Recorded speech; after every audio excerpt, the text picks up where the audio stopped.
जैसे ही उस जगह पर शेर की दहाड़ गूंजी तो शेरा और बिजलीदीप कभी हड़बड़ाते हुए महल के उस हिस्से की तरफ देखने लगे जहां से वो दहाड़ सुनाई दी थी। सभी को दिख रहा था कि वहां से काले रंग की रोशनी बेहद तेज रफ्तार में ऊपर आते हुए छोटू के पास पहुंच गई। इतना ही नहीं बल्कि वो परछाई सीधे जाकर 6 पंखों वाले ड्रैगन से टकरा गई। दोनों की टक्कर पर एक बहुत तेज आवाज उस इलाके में सुनाई पड़ी और शक्तियों की खतरनाक लहरें चारों तरफ फैलती दिखी। उन लहरों से दूर के जंगल भी पूरी तरह से तबाह हो गए थे। इसी के साथ बिजलीदीप कबीले के योद्धाओं ने खुशी के साथ कहा, हमारे सरदार ने अपनी ट्रेनिंग पूरी कर ली है। पर लोकी ड्रैगन वजीर के उस हमले को नाकाम करने के बाद निंजा की रौबदार आवाज उस इलाके में गूंजती हुई सुनाई पड़ी। कौन है जिसने हमारे बिजलीदीप कबीले में आकर हम पर हमला करने की हिम्मत की? निंजा महीने भर से ज्यादा वक्त ट्रेनिंग में बिता चुका था और इस वक्त उसकी शक्तियां पहले से भी ज्यादा खतरनाक लग रही थी। वो अब महारथी महाप्राण से चरम का महाप्राण बन गया था, जिसकी शक्तियां महसूस कर परलोकी ड्रैगन वजीर के पीछे खड़े दोनों योद्धाओं के चेहरों पर घबराहट दिखने लगी। वो महसूस कर पा रहे थे कि अगर बात खूंखार होने की होती तो छोटू से बहुत ज्यादा खूंखार निंजा लग रहा था। तभी परलोकी ड्रैगन वजीर ने भी हैरानी के साथ कहा, ये शक्तियां? ज्वाला जनाब, तुम ज्वाला शेर कबीले से आते हो? लेकिन निंजा ने तो उसके सवाल को पूरी तरह नजरअंदाज कर दिया। उसकी आंखों में जानलेवा इरादा झलक रहा था, जिसके साथ उसने भारी आवाज में कहा, परलोकी ड्रैगन वजीर, मुझे इस बात से कोई फर्क नहीं पड़ता कि बिरंचा तुम्हारे सामने झुक जाता था। अब इस कबीले का सरदार मैं हूं, इसलिए पुरानी बातें लेकर हम पर रौब दिखाने की गलती मत करना। हम तब तक सामने वाले की इज्जत करते हैं जब तक कि वो हमारी इज्जत करता है। उसकी बात से परलोकी ड्रैगन वजीर के चेहरे पर नाराजगी दिखने लगी और उसने अपना सिर हिलाते हुए कहा, क्या बात है, बिजलीदीप कबीले के इस नए सरदार में तो बहुत जोश है, लेकिन तुम दोनों को क्या लगता है कि मैं अकेला तुम दोनों को संभाल नहीं सकता? मैं इंद्रजीत हूं और तुम दोनों महज 2 महाप्राण। परलोकी ड्रैगन वजीर की आंखों में खूंखार इरादा साफ दिखाई दे रहा था, क्योंकि उसे बार बार ना सुनने की आदत नहीं थी। इतने में निंजा ने उसकी बात पर खूंखार आवाज में कहा, अगर तुम वाकई हमसे लड़ना चाहते हो तो हम दोनों अपने कबीले वालों के साथ मिलकर तुमसे आखिरी सांस तक लड़ने को तैयार हैं। परलोकी ड्रैगन वजीर, लेकिन एक बात ध्यान रखना कि तुम्हारे कबीले को इसकी काफी भारी कीमत चुकानी पड़ेगी। माना कि तुम हमें हराने की काबिलियत रखते हो, लेकिन ऐसा तो नहीं है कि हम तुम्हारा जरा भी नुकसान नहीं कर पाएंगे। तब शायद दरिंदा युद्ध मैदान के बाकी दोनों ताकतवर वजीरों को मौका मिल जाएगा तुम्हारे कबीले पर हमला कर उस पर कब्जा करने का। इसलिए एक बार फिर सोच लो। इस दौरान छोटू भी हाथ बांध कर खड़ा था और उसके शरीर से 100 ड्रैगन निशानों की शक्तियां निकल रही थी। वो भी मुस्कुराते हुए परलोकी ड्रैगन वजीर को देखता जा रहा था, जिसके चेहरे का रंग थोड़ा बदलने लगा था। भले ही वो छोटू और निंजा से नहीं डरता था, लेकिन उस इलाके के बाकी दोनों ताकतवर वजीरों को वो अच्छी तरह से जानता था। वो दोनों भी उसके जितने ही ताकतवर थे। और तो और वो रक्ताब ड्रैगन कबीले पर नजर रखे हुए था कि कब ये कबीला कमजोर पड़ेगा और उन दोनों में से कोई इस कबीले पर कब्जा कर लेगा। यही सोचकर परलोकी ड्रैगन वजीर शांत रहा और कोई कदम नहीं उठा पाया। ये नजारा देखकर शेरा के चेहरे पर हल्की हंसी आ गई। वो भी जानता था कि अगर परलोकी ड्रैगन वजीर कोई कदम उठाता तो बिजलीदीप कबीले के सभी योद्धाओं को निंजा की बात मानकर आखिरी दम तक लड़ना पड़ता। पर शेरा और बाकी सभी लोग इसके लिए तैयार थे, क्योंकि वो जंग सम्मान के लिए होती। उस जगह की खामोशी कुछ देर के लिए बरकरार रही, जिसके बाद परलोकी ड्रैगन वजीर की आंखों की खूंखार झलक गायब होती दिखी। फिर उसने अपना सिर हिलाते हुए कहा, अब मेरी समझ आया कि बिरंचा तुम दोनों से क्यों हार गया। तुम दोनों सिर्फ काबिल ही नहीं बल्कि काफी शातिर भी हो, लेकिन इतनी जल्दी जश्न मनाने की जरूरत नहीं है। मैं परलोकी ड्रैगन वजीर हूँ और सब जानते हैं कि मैं इतनी जल्दी हार नहीं मानूंगा। फिलहाल के लिए तो तुम दोनों गुरूर में जी सकते हो, लेकिन महीने भर बाद जब दरिंदों का प्राचीन खजाना खुलेगा तब मैं पूरी तैयारी करके तुम्हें बताता हूँ कि एक इंद्रजीत योद्धा के खिलाफ जाना कितनी बड़ी बेवकूफी होती है। आज तो मैं तुम्हारे बिजलीदीप कबीले को छोड़ता हूँ, लेकिन तुम्हारे तबाही की उल्टी गिनती आज से शुरू हो गई है।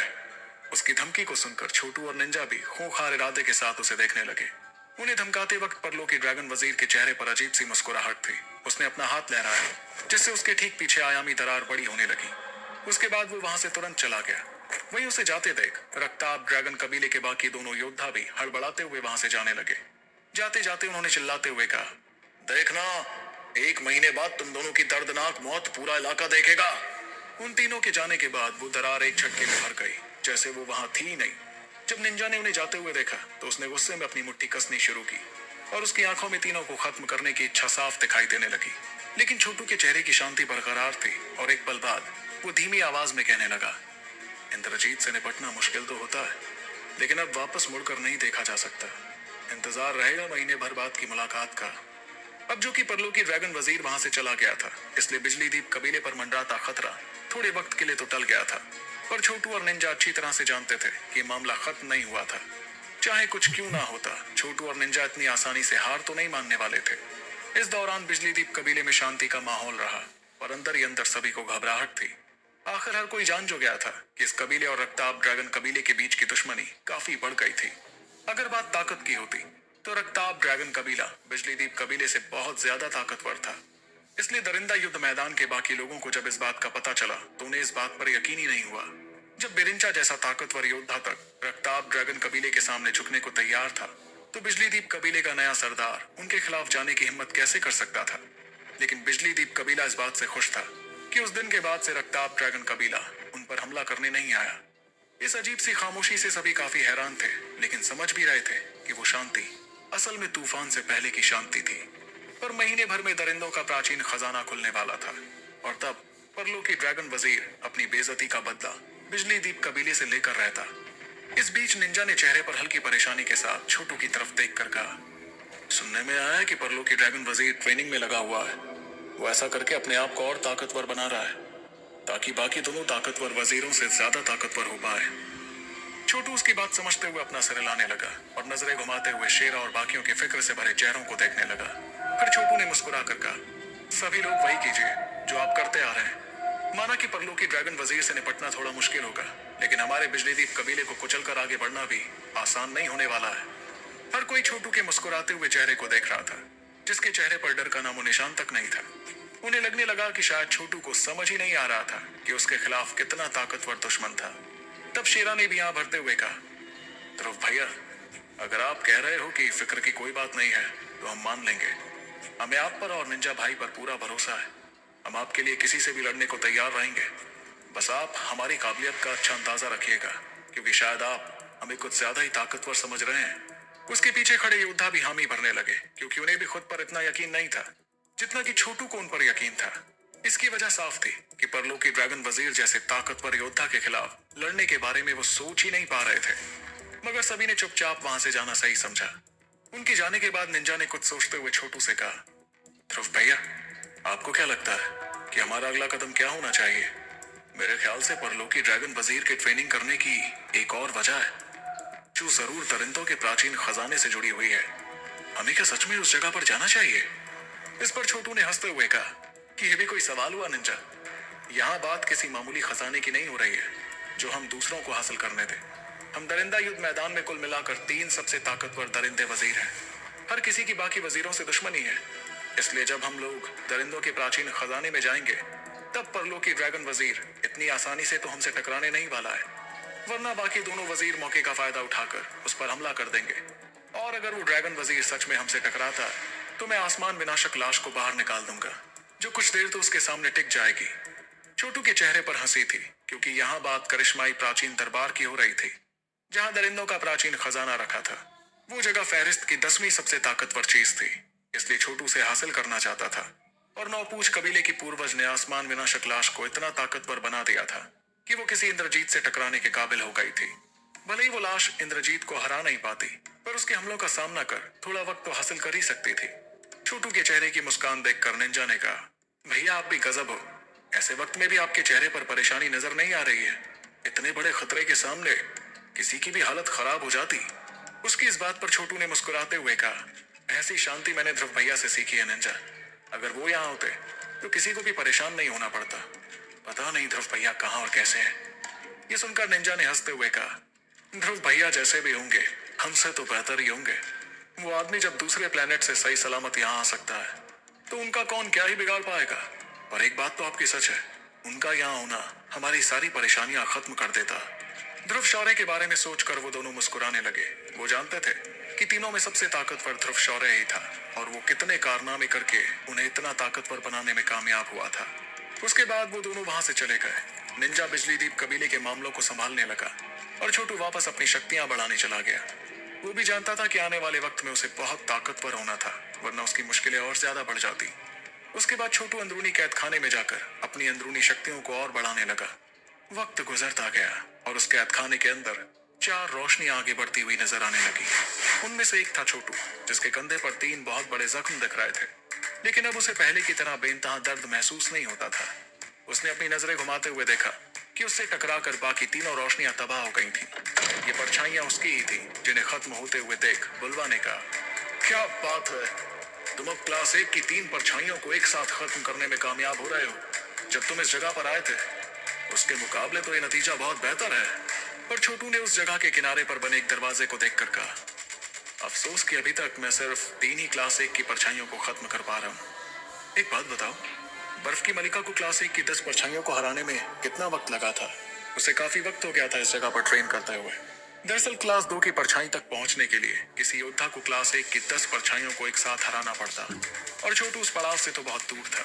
उसके सवाल पर बुलवा ने जवाब दिया, इतनी ऊंची छलांग लगाने के बारे में मत सोचो करो, तुम्हारी रफ्तार वैसे ही काफी तेज है।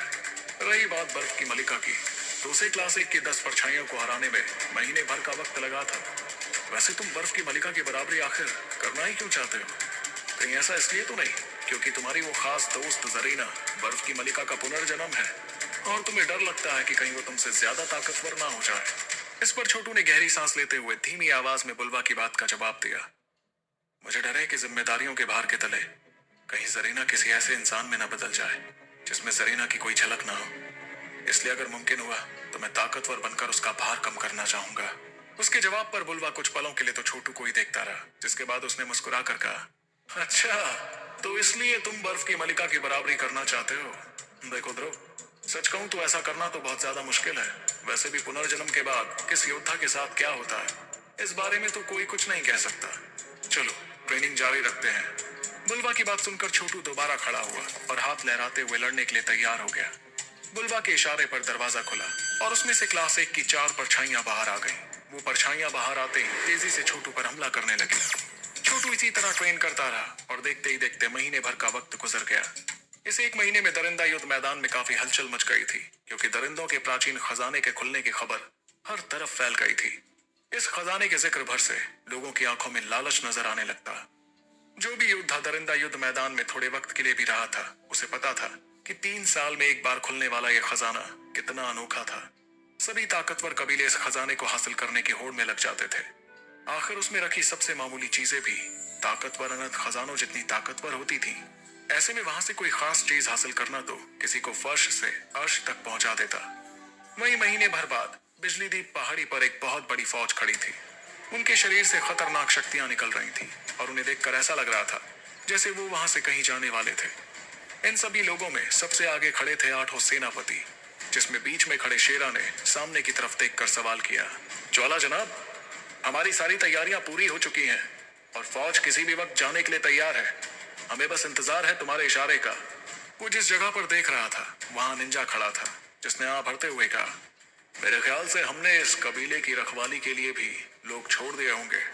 अच्छा है, खैर यहाँ रुकने वाले लोगों के अलावा बाकी सभी लोग, जिसमें बगीरा घातक फौज भी शामिल है, दरिंदों के प्राचीन खजाने चलेंगे।